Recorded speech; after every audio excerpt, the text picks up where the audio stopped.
নমস্কার। যুক্তি তর্ক সঙ্গে অর্কই আপনাদের স্বাগত। আপনাদের সঙ্গে আমি অর্কপ্রভ সরকার। দক্ষিণবঙ্গের ভোট যত এগোচ্ছে শাসক তৃণমূল দাঁত নোখ তত বার করছে। ইতিমধ্যেই বেশ কয়েকটি ঘটনা ঘটে গেছে। মন্তেশ্বরে বিজেপির একজন পোলিং এজেন্টের অস্বাভাবিক মৃত্যু হয়েছে। শাসক দল বলছে আত্মহত্যা, পারিবারিক বিবাদ, বিজেপি বলছে পরিকল্পিত হত্যাকাণ্ড।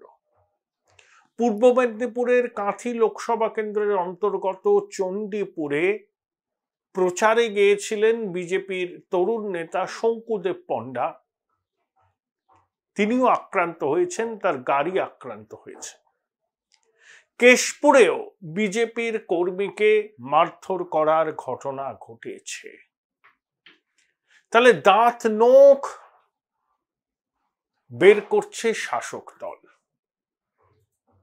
এটা তার একটা প্রমাণ।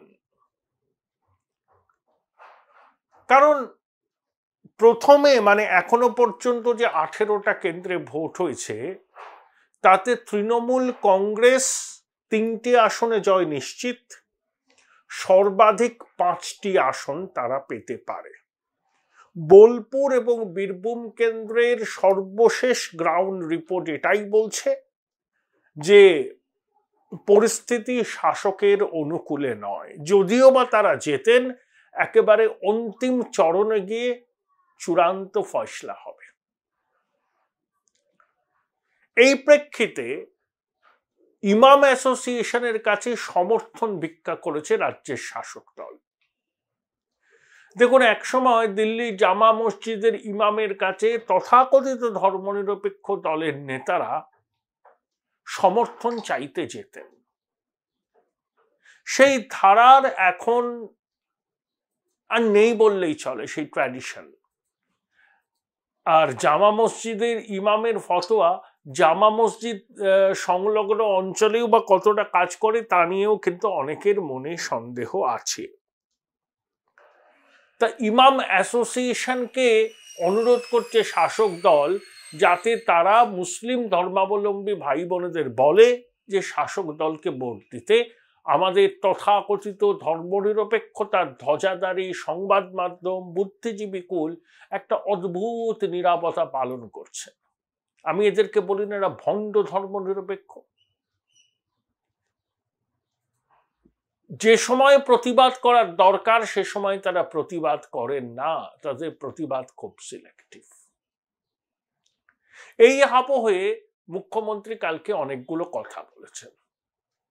তার আগে বলি যে মমতা বন্দ্যোপাধ্যায়ের দীর্ঘ 4 দশকের রাজনৈতিক যাত্রাপথ সম্পর্কে যারা অবহিত তারা জানেন যে Mamata Bandyopadhyay is a product of agitation. তিনি রাহুল গান্ধীদের মতো প্রোডাক্ট অফ প্রিভিলেজ নয়। যতটুকু তিনি অর্জন করেছেন সেই অর্জন করার পিছনে তার রাজনৈতিক বুদ্ধিমত্তা, তার লড়াই, সিপিএম বিরোধী আপোষহীন মানসিকতা এগুলো ছিল। যতদিন তিনি দিদিমণি ছিলেন ততদিন মানুষের একটা বড় অংশের আস্থাও তিনি পেয়েছিলেন। কিন্তু যেই দিদিমণি থেকে পিসিমণি হলেন তখন এই আস্থা বিশ্বাসের জায়গাটা সরে যেতে লাগলো। তার রাজনৈতিক উত্থান, 7 বারের সাংসদ, 3 টার্মের মুখ্যমন্ত্রী, ঈর্ষণীয় রেকর্ড। ধাপে ধাপে সিঁড়ি ভেঙে ভেঙে এই উচ্চতায় উঠেছেন। কিন্তু এবার যখন দেয়াল লিখনটা পড়তে পারছেন না যে এবার বোধহয় মসনদ ছাড়তে হবে, 14 তলা থেকে সরে যেতে হবে, সেই নামাটা কিন্তু সিঁড়ি দিয়ে হবে না, সেটা হবে লিফটে করে। যেদিন তিনি তার এয়ার অ্যাপারেন্টকে লিফটে করে রাজনীতির ময়দানে অভিষেক ঘটিয়েছিলেন সেদিনই কিন্তু স্থির হয়ে গেছিল তার পতনটাও হবে লিফটে করে নামার মতো দ্রুত গতিতে। মুখ্যমন্ত্রী বললেন যে তিনি বাইরে থেকে নেতৃত্ব দিয়ে ইন্ডি জোটের সরকার গঠন করবেন। খুব ভালো কথা। তো আমার একটা ঘটনার কথা বলি আপনাকে, সেটা 1999 সাল 21শে জুলাই ধর্মতলায় সভা হচ্ছে। আমি ঠিক তখন উল্টো দিকের একটা বাড়িতে, ভিড়ে ভিড়াক্কার। তখন তিনি এনডিএতে আছেন, অটলজির নেতৃত্বে এনডিএ। মমতা বন্দ্যোপাধ্যায় সেদিনকে ঘোষণা করেছিলেন যে এনডিএ সরকার হলে তিনি মন্ত্রিসভায় যাবেন। ভারত পশ্চিমবঙ্গের সর্ববৃহৎ সংবাদপত্র গোষ্ঠী কিন্তু সেই খবরটা ধরতে পারেনি মমতার কথায়। বর্তমান কাগজে একমাত্র এই খবরটি ভালো করে ছাপা হয়েছিল। মমতা বলেছিলেন, যিনি রিপোর্টার ছিলেন তিনি বোধহয় তার ওই বক্তব্যের ওই অংশটুকু ভালো করে অনুধাবন করেননি। তাহলে সরকারে যোগ দিলেন, রেলমন্ত্রী হলেন, বেরিয়ে গেলেন। বাকিটা আপনারা জানেন। কংগ্রেসের সঙ্গে অ্যালায়েন্স করলেন, ভিক্টরি সাইন দেখালেন 2001-এর বিধানসভা নির্বাচনে। পরাজয় যখন হলো গোসাগরে খিল তুলে রইলেন। আবার এনডিএতে এলেন, দপ্তরবিহীন মন্ত্রী হলেন, কয়লা মন্ত্রী হলেন। 2004-এ বিপর্যয় হলো। 2009 কংগ্রেসের সঙ্গে জোট করে 19টা আসন পেলেন, কেন্দ্রের রেলমন্ত্রী হলেন, 6 জন প্রতিমন্ত্রী হলেন। 2011-এ কংগ্রেসের সঙ্গে জোট করে ক্ষমতায় আসলেন পশ্চিমবঙ্গে। তারপরেও কিছুদিন দীনেশ ত্রিবেদী, মুকুল রায় রেলমন্ত্রী ছিলেন, তারপরে ইউপিএ 2 থেকে সমর্থন প্রত্যাহার করেন। তাহলে মমতা বন্দ্যোপাধ্যায় বাইরে থেকে নেতৃত্ব দিয়ে ইন্ডি জোটের সরকার গঠন করবেন, শুনতে কিরকম লাগে? আসলে তিনিও জানেন যে ইন্ডি জোট ক্ষমতায় আসবে না, তাই বাইরে থেকে নেতৃত্ব দেওয়ার প্রশ্নই ওঠে না। আর তিনি সরকারের ভিতরে বা সরকারের সমর্থক দল হলে অন্যান্য শরিকদের যে কি চূড়ান্ত টানাপোড়েনের মধ্যে পড়তে হবে, যাদের অভিজ্ঞতা আছে তারা সেটা বিলক্ষণ জানেন। দেখুন, মমতা বন্দ্যোপাধ্যায় বলছেন যে ইন্ডি জোট নাকি 310-15টা আসন পাবে।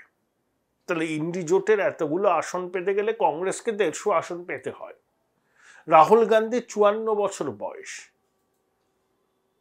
কংগ্রেস কি সেই আসন পাবে? 54 পাবে? কংগ্রেস কেরালে আগের বার 20টার মধ্যে 19টা পেয়েছিল, এবার অন্তত 7-8টি আসন তারা হারাবে।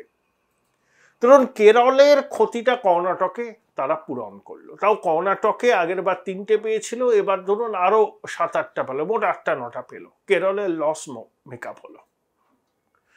তেলেঙ্গানাতে কংগ্রেস 7-8টা আসন পাবে। তামিলনাড়ুতে ডিএমকে জোট সঙ্গী ছিল, তার থেকে 1-2 আসন কমবে।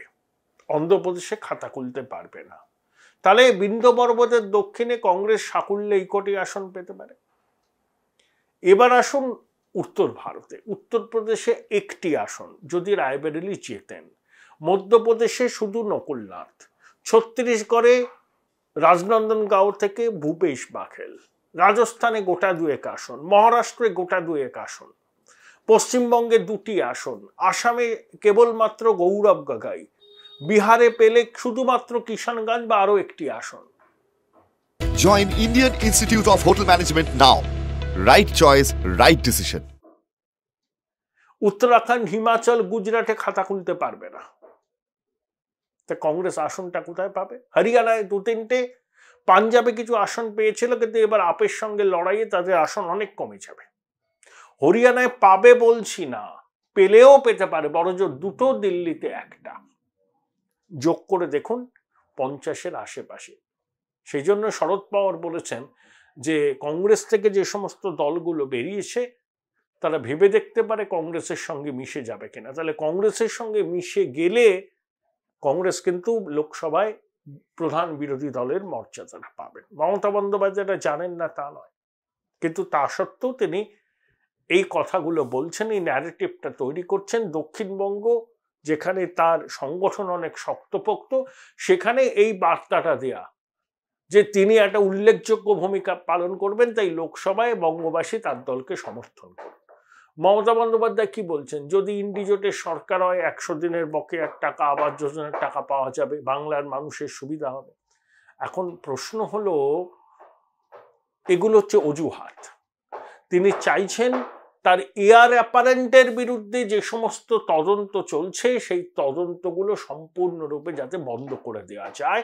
ইন্ডিজোটের সরকার আসলে প্রথম দাবি হবে তার এইটা যে সমস্ত ধরনের তদন্ত কেন্দ্রীয় এজেন্সিকে বন্ধ করে দিতে হবে। তার একমাত্র লক্ষ্য কিন্তু এইটাই।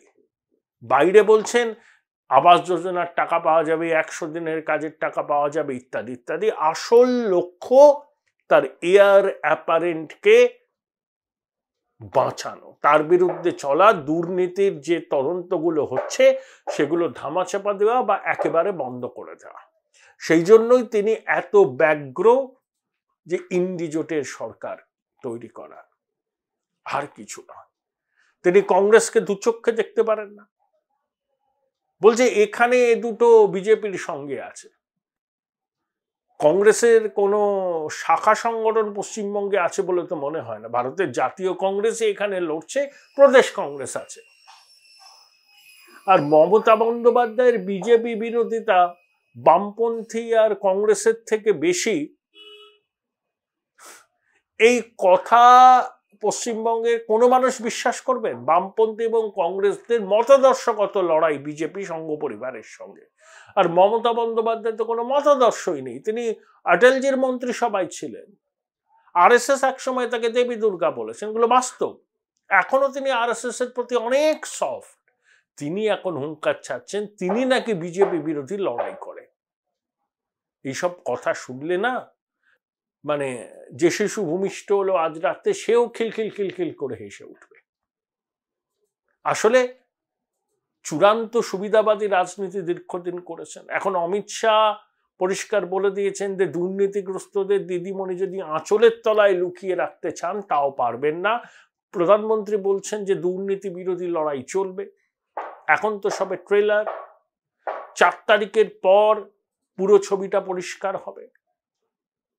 দেখুন, মমতা বন্দ্যোপাধ্যায় বলছেন যে ইন্ডিজোট 315 পাবে। আবার যিনি মমতা বন্দ্যোপাধ্যায়ের মঞ্চে অবস্থান করেছিলেন, সিএসডিএস এর সাম্মানিক ফেলো ছিলেন যোগেন্দ্র যাদব। এই যোগেন্দ্র যাদব এবং মহেশ রঙ্গরাজন 2006 সালে আমি যে টিভি চ্যানেলের সঙ্গে যুক্ত ছিলাম সেই টিভি চ্যানেলে তারা এসেছিলেন ভোটের বিশ্লেষণ করতে বাংলায়।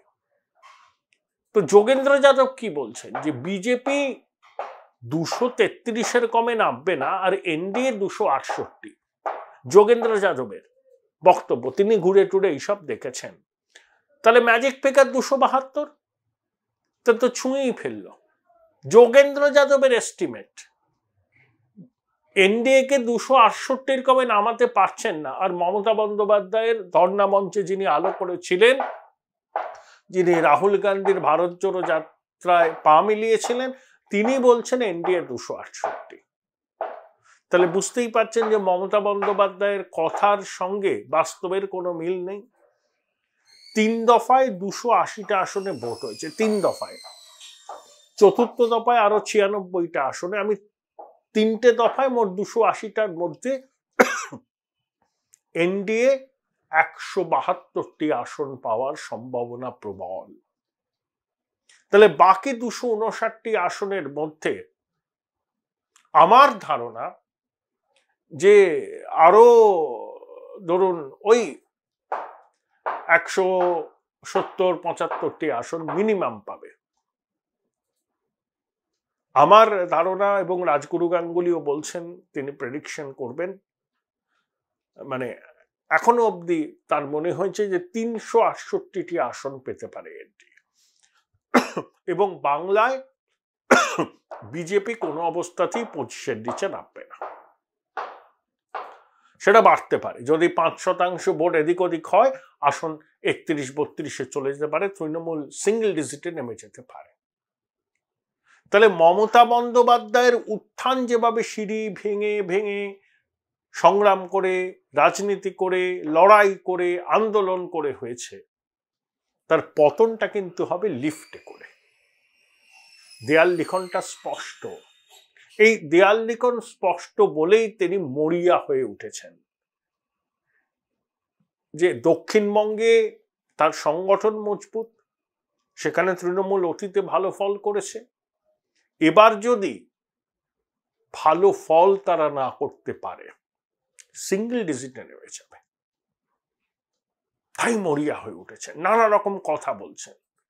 দেখুন, তৃণমূলেরই নেতারাই বলছেন একান্ত আলাপচারিতায় যে 21 সালের পর থেকে আমাদের সরকারটা করেছে কি? শুধু লক্ষ্মীর ভান্ডার ছাড়া কি করেছে? আর লক্ষ্মীর ভান্ডার তো এই ধরনের প্রকল্প ভারতবর্ষের সব রাজ্যের সরকারই দেয়। এর মধ্যে নতুনত্বটা কি আছে? শিল্প কই, কলকারখানা কোথায়, কর্মসংস্থান করে?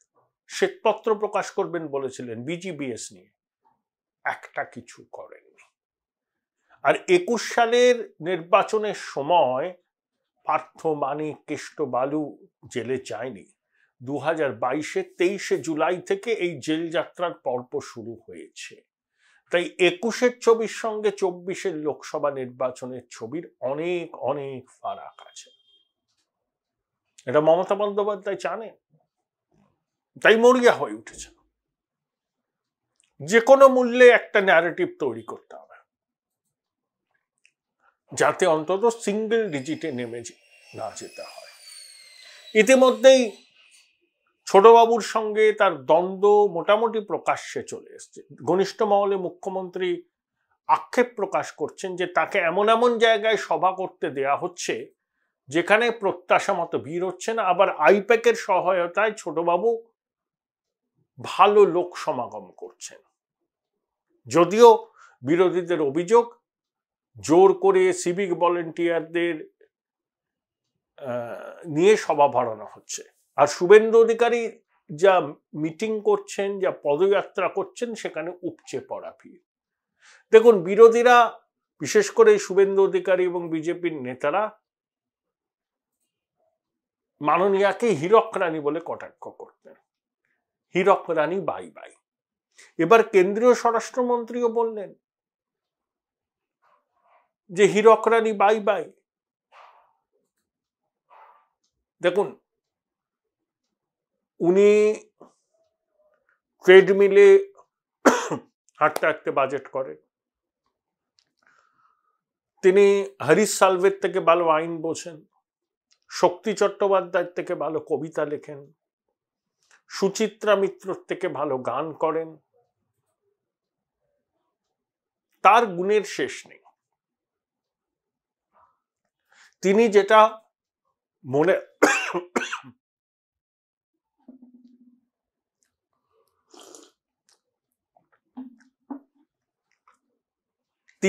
মনে করেন সেটাই ঠিক, অন্যরা কোনো সদুপদেশ দিলে তিনি গ্রহণ করেন না। তাই হীরক রানী বিজেপির ভাষায় বাই বাই হবে নাকি আরো 2 বছর 14 তলায় হীরক রানী থাকবেন, সেটা লোকসভা নির্বাচনের ফলাফল ঘোষণা হলে বোঝা যাবে। কিন্তু উদয়ন পণ্ডিতেরা জেগে উঠেছেন, এটা কিন্তু পরিষ্কারভাবে বলা যায়।